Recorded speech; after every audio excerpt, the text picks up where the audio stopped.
pegaram? Jonas é um livro profeta menor, depois de Amós, Obadias, Joel, tudo misturadinho ali. É um livro pequenininho, tem apenas 4 capítulos. E nós vamos meditar em alguns deles. Amém? Diz assim: e veio a palavra do Senhor a Jonas, filho de Amitai, dizendo: levanta-te, vai à grande cidade de Nínive e clama contra ela, porque a sua malícia subiu até a mim. E Jonas se levantou para fugir de diante da face do Senhor para Tarsis.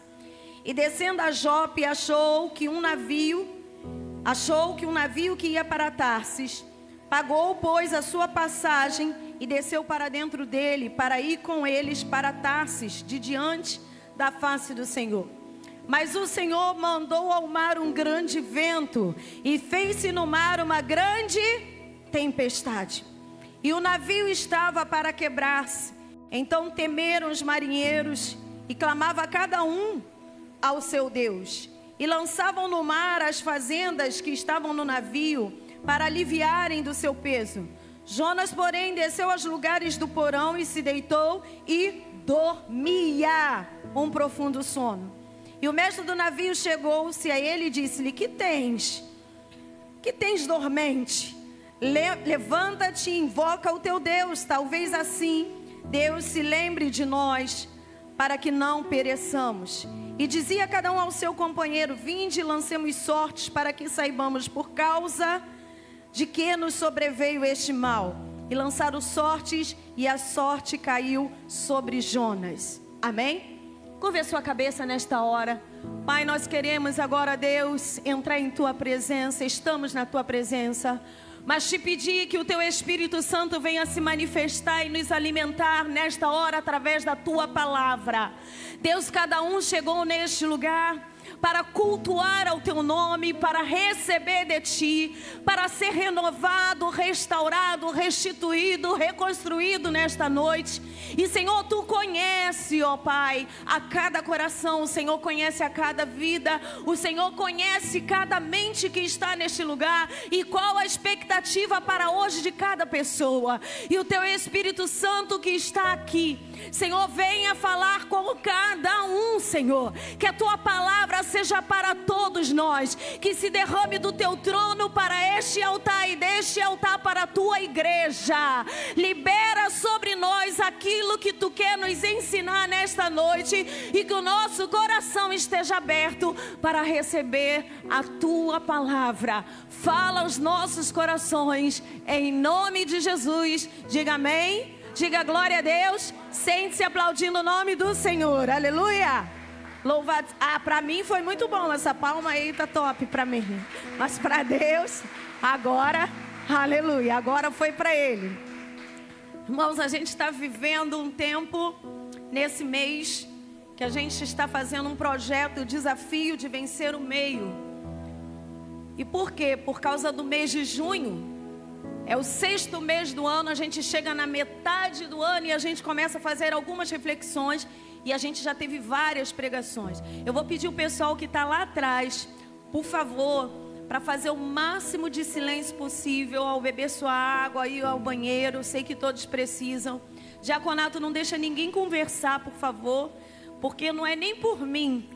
Hoje a gente estava conversando e algumas pessoas que sentam no banco de trás, até visitantes, ficam incomodados um pouquinho com o barulho, amém? Como a gente ainda não tem como fechar, porque o proprietário não permitiu ainda o fechamento ali de trás, a gente precisa contar com a colaboração dos irmãos, amém? Então que você nesse momento possa ir ao banheiro, fazer o que você está fazendo, o pessoal da cantina, mas em silêncio, em nome de Jesus. Então, irmãos, é um desafio para a gente vencer os processos, porque a gente está falando desde o início sobre o meio ele às vezes dá o cansaço, às vezes vem o desânimo, às vezes vem a paralisia, às vezes vem até a depressão, porque se a gente bobear, o cansaço, a fadiga, o estresse gera em nós ansiedade que caminha para uma depressão. Mas eu quero dizer que no meio o Senhor está. No meio o Senhor nos manda profetizar. Hoje eu preguei lá sobre o vale de ossos secos. E eu já tinha pregado sobre essa palavra aqui. quando Deus levou Ezequiel no meio do vale de ossos secos, mas eu fui estudar mais aquela palavra para o Bom Dia Espírito Santo. E aí nós começamos a ver as etapas do processo de quando Deus faz algo reviver. E primeiro, a gente vê que naquele lugar não havia barulho, havia silêncio, havia inércia, era tudo estático. E quando o profeta abre a boca e começa a profetizar, a primeira coisa que acontece é ruído. Cada osso começa tec, tec, tec, tec, tec, tec, que eu fiquei imaginando Ezequiel ali no meio daquele vale, tendo aquela visão, e cada osso procurando seu osso, os ossos tudo assim, ó. Falei, caramba. Então teve ruído, teve movimentação.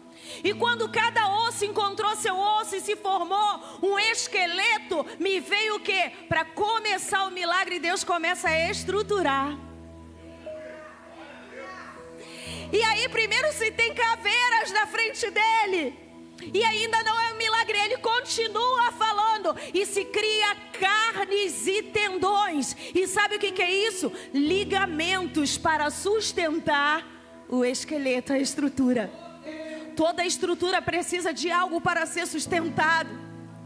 Eu falei, Deus, como o processo é maravilhoso. Às vezes a gente quer assim, ó, levante-se, vale de ossos secos, se levante todo mundo bonito, com vida e glorificando a Deus. A gente não entende a etapa. Primeiro cada osso, seu osso, vira caveira. Depois tendões e carnes, pastor Herói, e aí se tornam cadáveres, ainda não há vida. E depois vem a pele e começa a surgir a aparência, a beleza da vida, mas ainda não tem vida. Mas aí quando ele fala, sopra dos quatro cantos, Espírito Santo de Deus. Aí, querido, aí entra a vida. E eu quero dizer para você que às vezes a gente desanima porque a gente pensa assim, tem a estrutura, mas ainda não é o que eu queria. Calma, é o processo. Já tem tendões e carnes, mas ainda não é o que eu queria, não está vivo. Calma, é o processo. Já tem pele, já tem beleza, eu já consigo visualizar, mas não tem vida, pastor, ainda é um sonho. Calma, o Espírito Santo vai soprar. E nós falamos do processo, e aqui a gente vê Jonas, outro profeta. Jonas também é um profeta de Deus. E sabe, no meio da história de Jonas, a gente vê aqui, nem no meio, né, no princípio, que já é no início do capítulo, a gente vê um profeta que se acovarda diante de uma situação. A gente vê um profeta que não quer viver o que Deus quer que ele viva. E tem muita gente que atrapalha os planos de Deus na sua vida, porque no meio do processo a gente quer fazer do nosso jeito. E aí eu dei um nome para essa pregação, a síndrome de Jonas. Tem muitos profetas, nós somos profetas de Deus, amém? Porque o Senhor diz assim, ó, abra a tua boca e eu encherei de palavras. Então você é profeta de Deus sobre a sua vida, sobre a sua família, sobre o seu emprego, sobre a sua vizinhança, sobre esta nação. Você é profeta de Deus. E às vezes Deus nos manda fazer algo, mas a gente não quer. E a gente cria no meio do caminho as adversidades que não deveriam existir. Mas por causa da desobediência, por causa do eu, por achar que a minha vontade é melhor do que a de Deus, eu causo problemas na minha vida.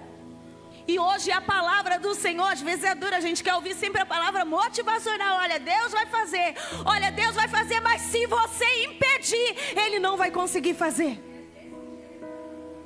Nesta noite a palavra, não impeça os planos de Deus.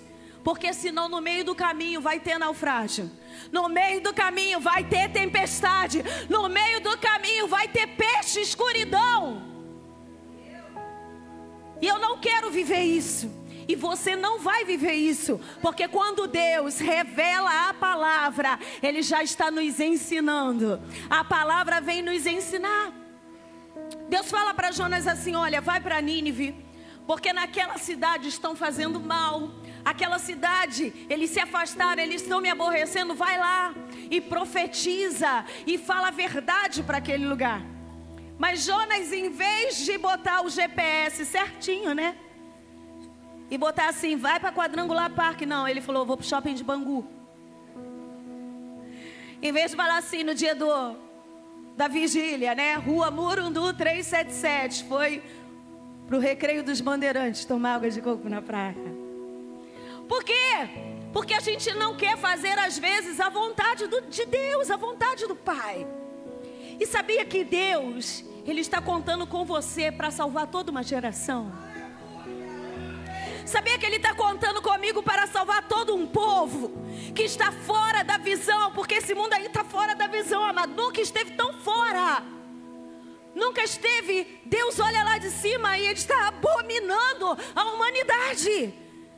Você já parou para pensar o tempo que nós estamos vivendo? Agora na igreja a gente não pode mais falar o nome de Satanás. Projeto de lei passou. Porque existem os satanistas, estão me filmando aí, meu Deus. Mas é verdade, estou falando a verdade, estou falando contra ele não. Que situação, sabe por quê? Porque se um seguidor do satanismo se sentir ofendido, pode processar. Mas querido, eu quero falar que a gente segue a Bíblia. Se for para falar bem do diabo, eu vou ser presa, amém? Se for para falar bem dos demônios, eu vou ser presa. E os irmãos orem por mim. A perseguição já começou, amado. E aí Deus estava assim, para Jonas, vai lá e fala a verdade para aquele povo. E aí a gente fala assim, não vou falar mais não, porque agora tem uma lei. Não, eu não vou não. Eu vou para outro lugar, eu vou fazer de outra forma. E ele, em vez de ir para Nínive, cumpriu o que Deus tinha falado, cumpriu o propósito de Deus, o projeto de Deus, ele vai para Tarsis. Tarsis era melhor. E eu quero dizer para você, Deus não vai te levar para um lugar melhor enquanto Ele não cumprir o que Ele tem na sua vida nesse lugar que você está.